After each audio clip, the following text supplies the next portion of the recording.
All right, so Ashley Patrick, nutrition and wellness coach for this group, and we are on part 2 of our 5-part January resolution reboot. So, if you haven't already, print this out, save it to your phone or your computer or wherever you're going to need it, use it. And we are going to, I'm going to make sure I'm in the right group, the usual. You will notice I'm wearing the same outfit as video number 1 because I'm recording them back to back. So, there I am. Okay, so we are going to use this through the whole month of January. I have added it to the Files tab. If you have not already gone through part 1 of this video, go back and find that. Just type in part 1, January part 1, and it'll pop up. But in part 1, we went over SMART goals, and you should have wrote out your SMART goal. Now I gotta find what page it was. Right back here. On here. Mine's not written out here. Mine's on the computer. But you should have written out on my goal planner sheet in your resolution reboot little guide. And we are going to use the why and the who that you highlighted in that guide for this video. Okay, so we are going to use page 6, I believe it is. It's called Developing an Infinite Mindset with Simon Sinek. The top part is optional. That is, there is a live or a podcast that is called, where is it here?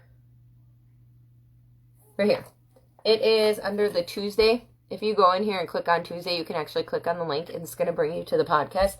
But it's Developing an Infinite Mindset. So this I usually break down into 5 days. But there's so much content that we're going through that I broke it down to 5 weeks. So you have a little bit more time to dig into it, and we are all busy people, right? So this is Monday is a little bit a podcast that you can listen to for week 1, but we're under Tuesday. That one, you're going to write your notes on the top, okay? But you don't have to listen to that. That's just a little in-depth about an infinite mindset and everything that goes along with that. And it helps break down, like, finding your why and your who. So I'll get into that here. But Simon Sinek also wrote the book. He wrote Start with Why is the first one, and then Find Your Why is the second one. I'm not telling you to go get this book and wait to work on your goals until you finish the book. Don't do that. This is something, if you are a reader, you can read through this as you're working through your goals. That'll help you stay a little more accountable. If you're a reader, you can get it on Audible, or you can just listen to different podcasts. So those are optional. Okay. So I'm going to share it really, really fast on your why. So you would have highlighted your why and your who. So I've heard a lot from people when you're setting goals, whether it's financial goals, health goals, work goals, goals with your spouse or for yourself, resolution or not, that you want to find your why. And I've heard people say, like, find a why that makes you cry. And at first I was like, what? Like, what do you even mean? I don't want to cry. Are you kidding? Like, that's a joke. But it basically means you want to find a why that is going to push you towards your goals and doing what needs to be done that day and motivating you when you feel the least motivated. It is going to push you when you don't want to do it. It's going to push you when it may seem hard.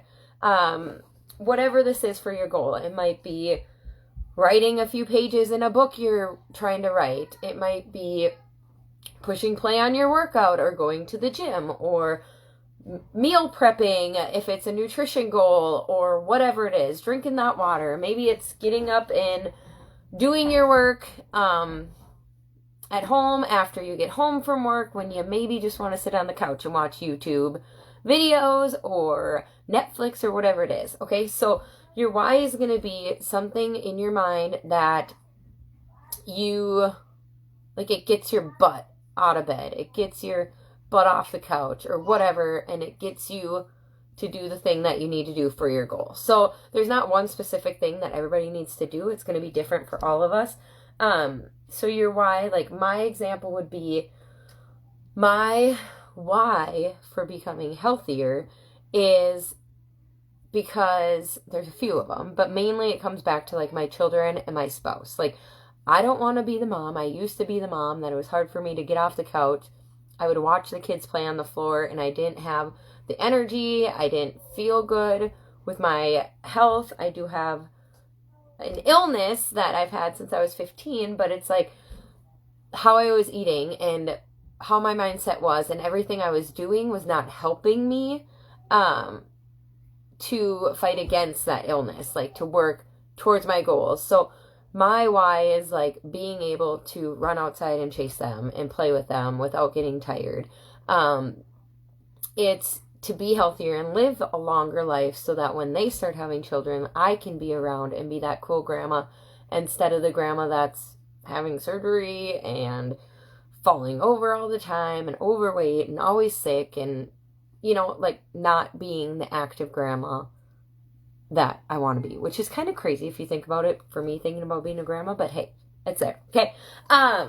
Otherwise, some people have had like, and some coaches I've worked with, and me personally, my financial goal and the thing that pushes me is, my why is I don't want to feel and have the feeling like I used to of swiping that card at the grocery store and hoping it goes through.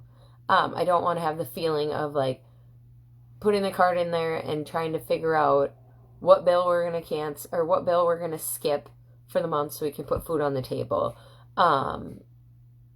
What food we're going to have to put away from the grocery cart because we can't afford it because the card declined.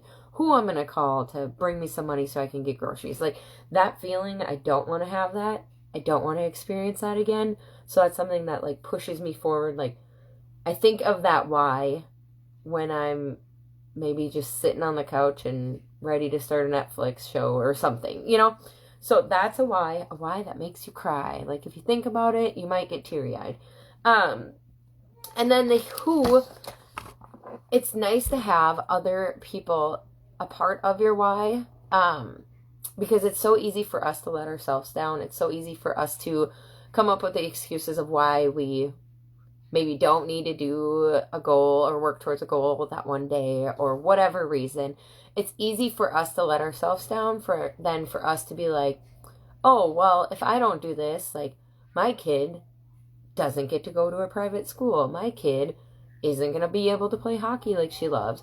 My kids won't be able to be in the sports that they want and that they enjoy because of financial, or, you know, you get other people involved. It kind of helps you make that why a little bit deeper, and it keeps you more accountable towards working, or when working towards your goals. So, I'm just making sure I didn't miss anything here. So basically, if you think about it for the resolutions in the past, if you are like me, you've set resolutions every year or you've thought of them, and then about, December, you're like, oh yeah, I never reached that goal. I didn't really work towards it past January, and that's my resolution again this year, So if you have failed resolutions in the past, it's probably because those reasons were not big enough. Your why was not big enough to do it. Because if your why is big enough, it's going to get you, like I said, off the couch. It's going to get you through the hard times, and you're going to continue to do the small little habits that are going to get you to your goal. If your why is not big enough, you're not going to do it. You're not going to work towards your goals. It's just not going to happen. So, if you could not fail, if your impact was limitless, what could you do? What would you do? And who would you do it for? That's what I want you to think about. Think about that when you're thinking about your why and your who. We want to cut away all of our excuses, no matter how comfortable it may feel to be stuck with them again and again and again. Your why is going to be the reason you come back every day and a little bit stronger every time. So on the days you want to give up, your why is going to be there to keep you going. So let's take some time today, tonight, this next week, the next few days, to make sure your why is strong, and make sure that you are ready for anything that's going to come your way in 2022. And make sure that you feel confident and you're excited to work towards your goals, because your why is going to keep you working towards it. Your who is going to keep you working towards it. And then when the end of the year comes, you're going to be so proud that you did it, and your why and your who will be proud of you too. So that's all I have for week 2. Go ahead and listen to the podcast that is on the podcast calendar. Just click on the link, and it'll bring you to that. You can go ahead and skip forward to 8 minutes and 50 seconds. That's where they start kind of talking. She's interviewing, you'll listen that a gal is interviewing Simon, and that's when he kind of starts talking about his new book, The Infinite Mindset. You can definitely look him up on the Find Your Why or the Start With Why. That is kind of the beginning of it, but if you're really into the mindset work that goes behind it, it's a really great podcast, and she kind of picks his brain. They're really good friends, but go ahead and forward it to 8 minutes and 50 seconds. Everything before that is basically her saying how she knows Simon and kind of their back history on it. But if you want to get into the meat and potatoes of the podcast, go ahead and fast forward to 8 minutes and 50 seconds. It is a long podcast, so I would recommend breaking it up. It's about an hour total. You're going to skip over some of it. But I would recommend breaking it up into 20 minutes or maybe 15 minutes, or listening to it in your car ride or as you're folding laundry or whatever you're doing when you're able to focus on the podcast, and you're just doing whatever, your mindless work, the laundry, showering, all that. So, that's what I would recommend to get through it. You can write your 3 takeaways on the top of this page, but on the bottom 2, I want you to write your why and your who and go into depth a little more than you did in part 1 of this. And then once you get through that, we will move on to 7 time management tips that I will share with you that'll have you producing more action in less time. So a lot of people think you have to sacrifice when you're working towards your goals, sacrifice time, family life, all that. I have some I have some time management tips that are going to help you get more done in less time. And then it'll help you get these habits that you're trying to work towards, these goals you're trying to work towards, a little more doable in your schedule, so you don't feel like the excuses can come in and tell you you're too busy to do it. So I'm excited to see you guys next Monday, and we will be on part 3 with time management tips. But make sure you go back and watch video part 1, and then this one part 2, and fill out your guide to help you work through this. All right. Have a good night. We'll see you guys later.